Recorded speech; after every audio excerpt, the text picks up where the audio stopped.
На 45-тиот државен фестивал на непрофесионален филм во Штип, членовите на фотоклубот Прилеп, Анастасија Бошковска и Горан Поповски си дојдоа со награди.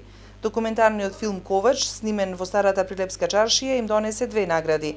Награда за најдобра монтажа и награда за документарен филм. Велат, чувството да се добие награди е мотив повеќе да творат и да го сакаат објективот.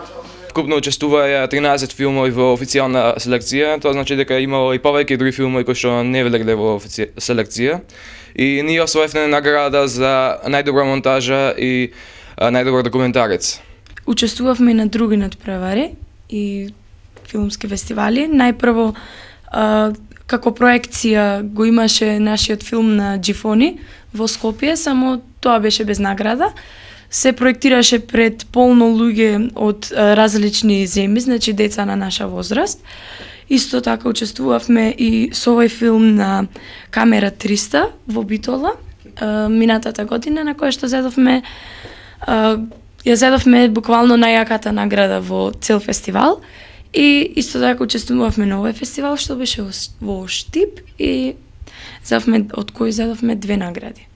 Овие мали, но големи професионалци велат дека тргнале по стапките на нивните родители кои се членови на фотоклубот Прилеп, зашто од мали нозе фотоапаратот и камерата биле во нивни раце, со што се родила и желбата постојано нешто да регистрираат и овековечат.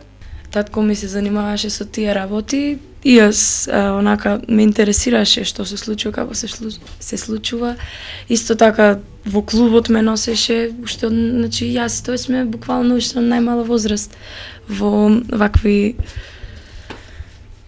техники. Прво започна љубовта со фотографијата. И од фотографијата сигурно ќе се започнеш со филмот. И ако забележав дека можеме да правиме уметнички филмови кои што сите може да гледаат и да ги бенефисуваат и да земеме награди, решивме да продолжиме тоа, бидејќи филмот нас побаво ни откако сликата. Можеме да го искажеме приказната на повеќе начини. Ученичката во Средното медицинско училиште Анастасија Бошковска и гимназијалецот Горан Поповски минатата година со документарниот филм Ковач учествуваа и на меѓународниот фестивал на документарен филм Камера 300 во Битола, каде освоија златна плакета за најдобра камера.